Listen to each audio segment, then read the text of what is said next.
اور سے سنیے گا۔ حضرت ربیع بن سلیمان رحمت اللہ تعالی علیہ ساری عمر حج کے لیے پیسے جمع کرتے رہے۔ جب ضعیفی آ گئی، جب عمر ڈل گئی اور حج کے لیے پیسے اکٹھے ہو گئے، اس وقت حج جو ہے وہ جہاز یا ٹرین یا بسوں پہ تو ہوتا نہیں تھا، اونٹ گھوڑے اور پیدل لوگ چلا کرتے تھے۔ اپنے گاؤں سے اپنے بھائی کو ساتھ لیا اور حج والے قافلے میں ساتھ ہو لیے۔ جب چلتے چلتے وہ قافلہ ایک شہر تک پہنچا، شہر پہ جا کر ان قافلے والوں نے پڑاؤ کیا تو حضرت ربیع بن سلیمان کہنے لگے لے سفر کرنا ہے، میں کچھ چیزیں خرید لوں۔ شہر سے جب باہر نکلتے ہیں تو گندگی کے ڈیڑھ کے پاس بیٹھی ایک عورت کو دیکھتے ہیں، ایک پردہ نشین عورت بیٹھی ہوئی ہے۔ ذرا غور سے سنیے گا، ایک پردہ نشین عورت بیٹھی کیا کر رہی ہے کہ ایک مرے ہوئے جانور کے گوشت کو کاٹ کر ایک ٹوکری میں ڈال رہی ہے۔ یہ عورت لگتی مسلمان ہے مگر ایک مردار کا گوشت جو ہے وہ کاٹ کر ٹوکری میں ڈال رہی ہے، اس کے پیچھے وجہ کیا ہے؟ آپ دیکھتے رہے۔ اس عورت نے جب ٹوکری بھر لی اور ٹوکری کو اٹھایا، چلتی چلتی ایک گھر کی طرف گئی، آپ بھی اس کے پیچھے ہو لیے۔ چلتے چلتے آپ نے دیکھا کہ اس نے ایک دروازے پہ دستک دی، کہتے ہیں دروازہ کھٹکھٹایا تو اندر سے آواز آئی کہ کون ہے؟ تو اس عورت نے آواز دی کہ بیٹا دروازہ کھولو، پریشانی اور دکھوں سے ماری ہوئی تمہاری ماں واپس آ گئی ہے۔ جب دروازہ کھلا تو حضرت ربیع فرماتے ہیں کہ میں نے دیکھا کہ اندر 4 لڑکیاں موجود ہیں، 4 نوجوان لڑکیاں موجود ہیں، ان کے پھٹے پرانے کپڑے ہیں۔ وہ عورت نے اندر جا کر دروازے کو بند کر دیا۔ کہتے ہیں مجھے پتا ہے کہ ہماری شریعت میں دروازے سے جھانکنا جو ہے وہ جائز نہیں ہے، مگر حرام گوشت کا معاملہ تھا، میں نے ایسا کیا کہ ایک اوٹ سے ایک سوراخ سے دیکھتا رہا۔ اس عورت نے اپنی بچیوں کو کہا کہ بیٹا یہ گوشت لائی ہوں، اس کو پکاؤ، کھاؤ اور اللہ کا شکر ادا کرو۔ سنیے کہ کہتے ہیں مجھ سے رہا نہ گیا، میں نے دروازہ کھٹکھٹا کے کہا کہ اے عورت تو ان بچیوں کو حرام اور مردہ گوشت کیوں کھلانا چاہتی ہے؟ وہ عورت کہنے لگی کہ اے شخص تو مسافر ہے، تو ہماری کہانی کو نہیں جانتا، ہم لوگ اس کیفیت تک پہنچ چکے ہیں کہ ہم پر حرام جو ہے وہ حلال ہو چکا۔ وہ عرض گزار ہوئے، حضرت ربیع کہنے لگے کہ اے عورت مجھے اپنا معاملہ تو بتا، معاملہ کیا ہے؟ تو ذرا غور سے سنیے۔ کہنے لگی کہ میں اولاد علی ہوں، میں نبی پاک صلی اللہ علیہ وسلم کی اولاد سے ہوں، حضرت فاطمہ الزہرا رضی اللہ تعالی عنہا سیدہ خاتون جنت کی بیٹی ہوں، ان کے نسب سے ہوں۔ میرا خامن جو تھا سید زادہ تھا اور میرے خامن کو اجل آ گئی، وہ ساری عمر محنت مزدوری کرتا رہا، اچانک موت آئی اور وہ اس دنیا سے چلا گیا۔ جو کچھ مال چھوڑ گیا تھا وہ کچھ عرصہ ہم نے استعمال کیا، چونکہ سید ہیں ہم زکوٰۃ بھی نہیں لے سکتے، لوگوں کے صدقات بھی نہیں لے سکتے، کیونکہ سید زادے ہیں، سادات کے عالی گھرانے سے تعلق ہے۔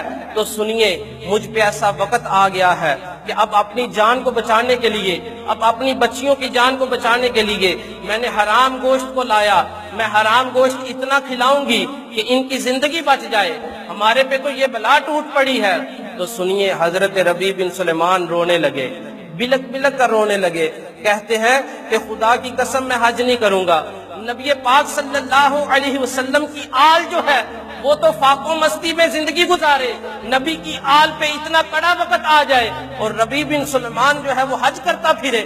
آپ اپنے قافلے والوں کے پاس گئے، واپس گئے اور جا کے کہنے لگے بھائی میرا مال واپس کر دو، میں نے حج نہیں کرنا۔ اب جیسے تیسے بھی ہوا ان کو حج کے پیسے لوٹا دیے گئے۔ حضرت ربیع بن سلیمان بازار کی طرف جاتے ہیں، بازار میں جا کر اشیاء خرد و نوش کو خریدا اور کچھ آٹا خریدا، کچھ بچی کچی رقم کو آٹے میں رکھ دیا۔ جب جا کے دوبارہ دروازہ کھٹکھٹایا تو اندر سے آواز آئی کون؟ کہنے لگے میں وہی مسافر ہوں جو تھوڑی دیر پہلے حاضر ہوا تھا۔ تو اندر سے آواز آئی، ذرا غور سے سنیے گا کہ اندر سے آواز آئی کہ اے شخص، اے مسافر تو چلا جا، کہیں ایسا نہ ہو کہ جو عزت بچ گئی ہے ہم اس عزت سے بھی ہاتھ دھو بیٹھے۔ تو کہنے لگے خدا کے لیے ایک مرتبہ دروازہ کھول دیجئے۔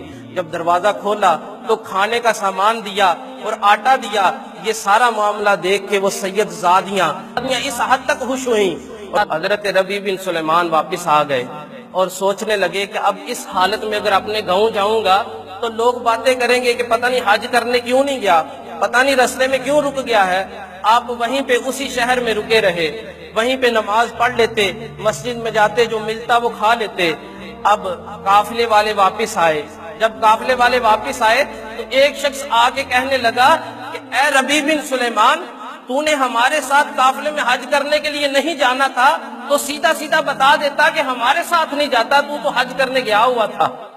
اب ایک شخص نے بھی یہ کہا، دوسرا شخص بھی آ کے کہنے لگا کہ میں نے آب زمزم پہ بھی تجھے زمزم پیتے دیکھا، تلبیہ پڑھتے بھی دیکھا، تجھے طواف کرتے بھی دیکھا، تو نے ہمارے ساتھ حج پہ نہیں جانا تھا تو کن کے ساتھ حج پہ گیا؟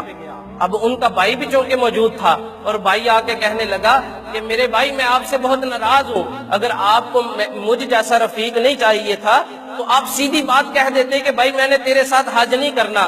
میں نے آپ کو وہاں پہ کئی مقامات پہ دیکھا تو میرے دل میں آیا کہ پتہ نہیں میرے بھائی کو مجھ سے کیا بات ہو گئی، کیا رنجش ہو گئی جو میرے ساتھ حج نہیں کرنا پسند کیا۔